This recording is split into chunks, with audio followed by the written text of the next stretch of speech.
ओम नमो भगवते वासुदेवाय नमः। श्रीमद् भगवत गीता के दूसरे अध्याय का महात्म्य। श्री भगवान कहते हैं, लक्ष्मी प्रथम अध्याय के महात्म्य का उत्तम उपाख्यान चिंतन में संलग्न रहो, वे सदा आनंद। अब अन्य अध्यायों के महात्म्य का श्रवण करो। दक्षिण दिशा में वेद वेता ब्राह्मणों के पुरंदर रूप पुरंदरपुर नामक श्री नगर में श्रीमान देव शर्मा नामक एक विद्वान ब्राह्मण रहते थे। वे अतिथियों के पूजक, स्वाध्यायशील, वेद शास्त्रों के विशेषज्ञ, यज्ञों का अनुष्ठान करने वाले और तपस्वियों के सदा ही प्रिय थे। उन्होंने उत्तम द्रव्यों के द्वारा अग्नि में हवन करके दीर्घ काल तक देवताओं को तृप्त किया, किंतु उन धर्मात्मा ब्राह्मण को कभी सदा रहने वाली शांति न मिली। वे परम कल्याण में तत्व का ज्ञान प्राप्त करने की इच्छा से प्रतिदिन प्रचुर सामग्रियों के द्वारा सत्य संकल्प वाले तपस्वियों की सेवा करने लगे।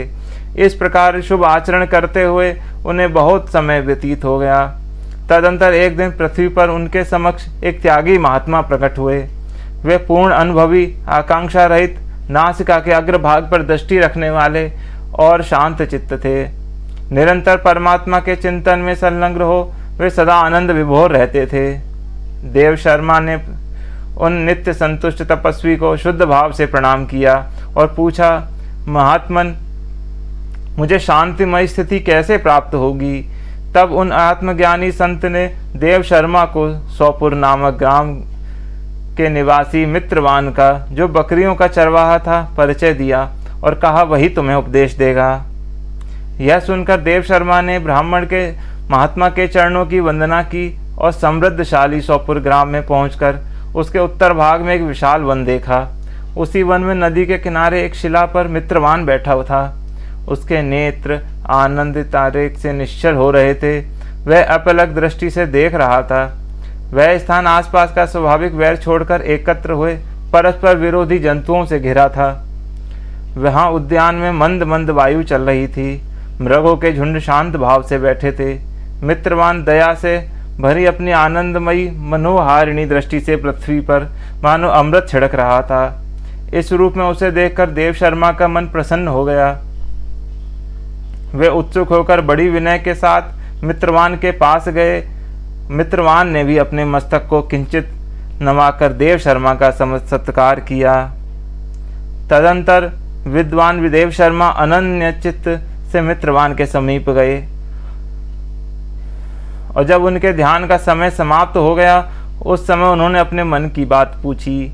हे महाभाग, मैं आत्मा का ज्ञान प्राप्त करना चाहता हूँ। मेरे इस मनोरथ की पूर्ति के लिए मुझे किसी उपाय का उपदेश कीजिए जिसके द्वारा सिद्धि प्राप्त हो चुकी हो। देव शर्मा की बात सुनकर मित्रवान ने एक क्षण तक कुछ विचार किया। उसके बाद इस प्रकार कहा, विद्वान, एक समय की बात है, मैं वन के भीतर बकरियों की रक्षा कर रहा था। इतने में ही एक भयंकर व्याघ्र पर मेरी दृष्टि पड़ी, जो मानो सबको ग्रस लेना चाहता था। मैं मृत्यु से डरता था, इसीलिए व्याघ्र को आते देख बकरियों के झुंड को आगे करके वहां से भाग चला। किंतु एक बकरी तुरंत ही सारा भय छोड़ नदी के किनारे उस बाघ के पास बेरोक टोक चली गई। फिर तो बाघ भी द्वेष छोड़कर चुपचाप खड़ा हो गया। उसे इस अवस्था में देखकर बकरी बोली, व्याघ्र, तुम्हें तो अभीष्ट भोजन प्राप्त हुआ है। मेरे शरीर से मांस निकालकर प्रेम पूर्वक खाओ ना। तुम इतनी देर से खड़े क्यों हो? तुम्हारे मन में मुझे खाने का विचार क्यों नहीं हो रहा है? व्याघ्र बोला, बकरी, इस स्थान पर आते ही मेरे मन से द्वेष भाव निकल गया। भूख प्यास भी मिट गई है, इसलिए पास आने पर भी अब मैं तुझे खाना नहीं चाहता। व्याघ्र के यूं कहने पर बकरी बोली, न जाने मैं कैसे निर्भय हो गई हूँ। इसमें क्या कारण हो सकता है? यदि आप जानते हो तो बताओ। यह सुनकर व्याघ्र ने कहा, मैं भी नहीं जानता। चलो सामने खड़े हुए इन महापुरुष से पूछें। ऐसा निश्चय करके वे दोनों वहां से चल दिए। उन दोनों के स्वभाव में विचित्र परिवर्तन देखकर मैं बहुत विस्मय में पड़ा था। इतने में उन्होंने मुझसे आकर प्रश्न किया। यहाँ वृक्ष की शाखा पर एक वानर राज था। उन दोनों के साथ मैंने भी वानर राज से पूछा। मेरे पूछने पर वानर राज ने आदर पूर्वक कहा, अजापाल, सुनो, इस विषय में मैं तुम्हें प्राचीन वृतांत सुनाता हूँ। यह सामने वन के भीतर जो बहुत बड़ा मंदिर है उसकी ओर देखो। इसमें ब्रह्मा जी का स्थापित किया हुआ एक शिवलिंग है। पूर्व काल में यहाँ सुकर्मा नामक एक बुद्धिमान महात्मा रहते थे, जो तपस्या में संलग्न होकर इस मंदिर में उपासना करते थे।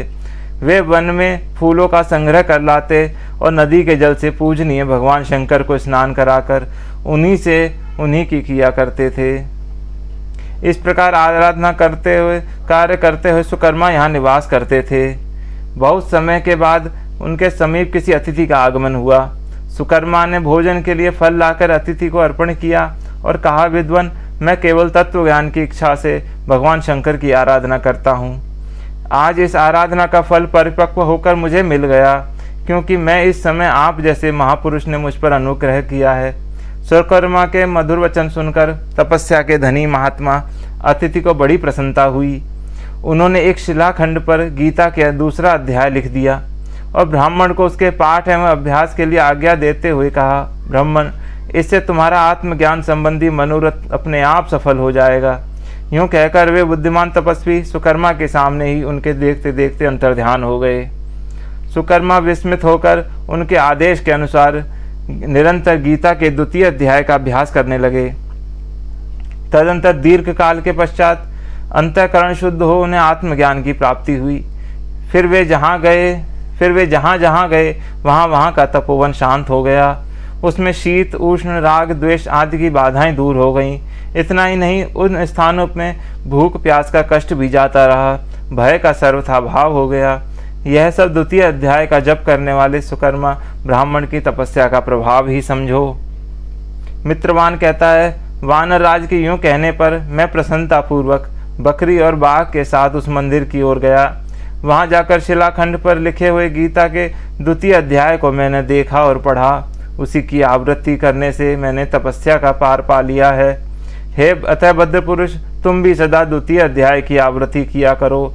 ऐसा करने से मुक्ति तुमसे दूर नहीं रहेगी। श्री भगवान कहते हैं, प्रिय मित्रवान के इस प्रकार उपदेश देने पर देव शर्मा ने उसका पूजन किया और उसे प्रणाम करके पुरंदरपुर की राह ली।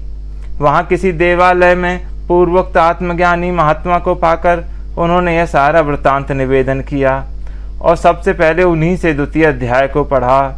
उनसे उपदेश पाकर शुद्ध अंतःकरण वाले देव शर्मा प्रतिदिन बड़ी श्रद्धा के साथ द्वितीय अध्याय का पाठ करने लगे। तब से उन्होंने अन्वदय प्रशंसा के युग परम पद को प्राप्त कर लिया। लक्ष्मी, यह द्वितीय अध्याय का उपाख्यान कहा गया है। ओम नमो भगवते वासुदेवाय नमः।